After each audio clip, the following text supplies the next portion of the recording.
Welcome to Taste China Learn English. You know, in a city where winter temperatures regularly drop to like minus 30 degrees Celsius, you would probably expect the most popular street food to be, well, hot soup or maybe roasted meat. Oh, absolutely. That makes the most sense. Right. But you would be wrong because the most famous snack on the streets of Harbin is actually a cold yellow bar of ice cream. And they eat it right out in the open, freezing air. So today we are finding out exactly why. Yeah, I mean, it sounds completely crazy, doesn't it? But there is Yeah. actually a really fascinating science and a deep history behind it. Today's deep dive is a special journey. We are exploring northern flavors. Northern flavors, I like that. Yeah. Specifically, we are looking at the incredible food of Harbin, which is China's famous ice city. And we have a very clear mission today. So our goal is twofold. First, we want to discover the amazing food of this freezing city. And second, we want to help you, our listener, learn some excellent descriptive English vocabulary. Exactly. We want you to be able to talk about food with your friends naturally and easily. So we want you to use your imagination for a second. Think about trading your warm, sunny weather for a heavy, thick winter coat. The really heavy one. Oh, yeah, the heaviest you have. You're opening a big door and stepping outside into the freezing streets of Harbin. The air is so cold that you can, see your breath like a white cloud. It's that sharp, biting cold. Hmm. So prepare your appetite because we're going on a true winter adventure today. Okay, so let's unpack this. When you are walking outside and it is minus 20 or minus 30 degrees Celsius, your body burns a lot of energy just trying to, well, stay alive. Right. Just to keep your core warm. Exactly. You get cold very fast and you get hungry very fast. So you need high energy food right away. Yes. When the body is fighting the cold, it really craves fat, sugar, and protein. And that brings us to our first dish. It is definitely the undisputed king of Harbin cooking. Oh, I know this one. I bet you do. It's called guo bao ru, which basically translates to double-cooked pork slices. This dish is completely legendary. I mean, it is actually a piece of history on a plate, isn't it? It really is. Yeah. So Harbin is located in the far north of China, Hmm. right? Very close to Russia. And in the early 1900s, many Russians lived in Harbin because they were building a new railway line. Ah, okay. Yeah. So a local Chinese chef created Guo Bao Ru specifically to please his Russian guests. He took a very traditional salty Chinese pork dish and he completely changed it. He made it sweet and sour to match European tastes. Wow, that is a great example of cultures mixing together. But, I want to talk about the feeling of eating it. The feeling. Yeah, the texture. So imagine you were wearing heavy winter boots, you step outside onto fresh, hard snow, and you hear that sound crunch. Oh, that is the best sound. Right. You know that satisfying sound. Well, the outer coating of this pork gives you the exact same feeling in your mouth. Why does it make that wonderful noise when we bite into it? Well, that sound actually introduces our very first English vocabulary word for today. Okay, let's hear it. The word is crunchy. Crunchy. Crunchy. Something is crunchy when it makes a sharp, loud noise when it is bitten or crushed. Crunchy. That's a great word. But wait, I have a question. If I just, fry a piece of meat at my house, it usually gets soft after a few minutes. Right, it gets a bit soggy. Exactly. It does not stay crunchy. Well, So how does this pork stay so crunchy even when it is completely covered in sauce? that is where the culinary science comes in. The secret is actually in the English name, double cooked. Oh, so they fry it twice. Exactly. The chefs don't just fry the pork once, they fry it twice. So the first time they put the meat in the hot oil, it cooks the pork inside. Then the second time, they turn the heat up very, very high, Really high. super high. And this extreme heat pushes the oil out of the batter and removes all the water from the outside layer. Ah, I see. But doesn't that dry out the meat? I mean, if you fry it twice at such a high heat, shouldn't it become tough and hard to chew? You would think so, but that is the genius of the dish. They use a special batter made from potato starch, and this starch creates a very strong wall around the meat. Oh, like a shield. Yes, exactly like a shield. So the high heat makes the outside incredibly hard and crunchy, but the inside stays perfectly soft and juicy. Wow. Okay, so we have the perfect crunchy texture. But as we know, food isn't just about how it feels in your mouth, it's about how it tastes. Right, the flavor is everything. And the sauce on Global Roux gives us our second important vocabulary word for today. The word is tangy. P-A-N-G-Y, tangy. Tangy. I like the sound of that. What exactly does it mean? If a food is tangy, it has a strong, sharp, and pleasantly sour taste. It wakes up your mouth instantly. Okay, let's talk about where that tangy taste comes from because the chef doesn't use a complicated list of 20 ingredients. No. It is actually very simple. You have ginger, you have garlic, you have white sugar, and you have sharp rice vinegar. Exactly. Just those simple things. When you put sugar and vinegar in a hot wok, the extreme heat changes them. The Hmm. water basically boils away and the sauce becomes very thick. And sticky, right? Yes, thick and sticky. And the sweetness of the sugar perfectly balances the sharp sourness of the vinegar. That balance is what makes it completely tangy. So when you put that crunchy potato starch coating together with that tangy sweet and sour sauce, something dangerous happens. Dangerous. Yeah, the That's dish right. becomes completely addictive. Oh, yes. Addictive is a fantastic word to learn. Addictive. Addictive. If we say a food is addictive, it means that once you start eating it, you simply cannot stop. Right. You eat one crunchy piece, the tangy sauce hits your tongue, and your brain immediately says, I need another one. Exactly. So, Wobauru provides really fast, high energy calories. It is an addictive plate of food that gives you quick heat. But what happens when the snow is falling hard all day? That's a good point. Right. What happens when the wind is blowing and you need to survive the long, dark winter night? Yeah, fast food isn't really enough anymore. You need to come inside, sit down, and share a long meal to truly warm up your body. And I think that moves us to our next amazing northern flavor. It does.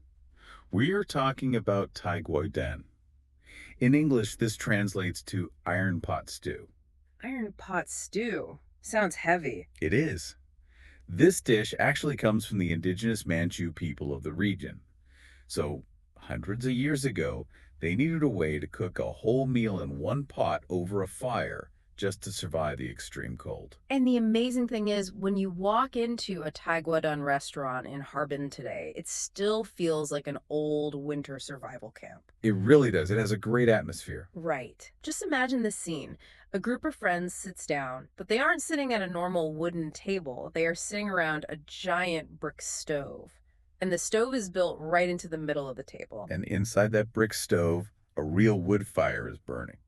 Resting on top of the fire is a massive, heavy black iron pot. The food cooks right in front of you. That sounds incredible. It is. And this brings us to our next vocabulary word, hearty, H-E-A-R-T-Y. Hearty. Hearty. Like from the word heart. Yes, spelled just like heart with a Y at the end. We use this word to describe a meal that is very large and deeply satisfying. A hearty meal makes you feel completely full and gives you long-lasting energy. So inside this big iron pot, you might have, huge pieces of fish, thick pork ribs, potatoes, and thick noodles, and they are all boiling together in a dark soup. Yes, a hearty meal is exactly what you need when it is snowing outside. For sure. And the liquid inside the stew gives us another incredibly useful word. The word is robust. R-O-B-U-S-T.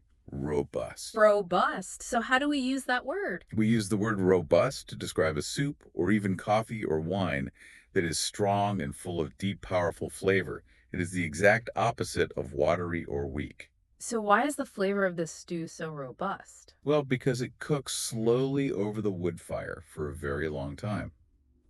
The heat breaks down the bones of the fish and the pork.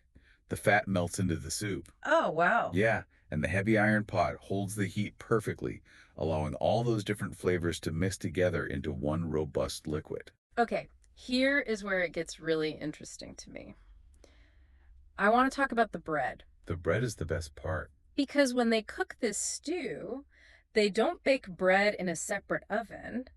They take wet, soft corn dough and they stick it directly onto the dry, hot sides of the iron pot right above the boiling soup. That's right. They're called corn buns. But wait, how do they not just fall down into the robust soup? I mean, if the dough is wet, shouldn't it slide down the iron wall? That is a great question. The iron is actually so hot that the moment the wet dough touches the metal, it cooks instantly and sticks. It creates a seal. Oh, that makes sense. Yeah, so the bottom of the bun gets crispy from the hot iron, but the top of the bun gets soft because it is steamed by the hot soup boiling below it. Wow, so these corn buns are basically like delicious edible sponges. Edible sponges, I love that. Right, because when you take one off the side of the pot, you dip it into the stew, and it just soaks up all that robust fatty juice from the fish and the ribs. Edible sponges soaking up a robust broth. That is a perfect visual. But eating this iron pot stew, it's not just about the science of the cooking or just getting full. No, it's more than that.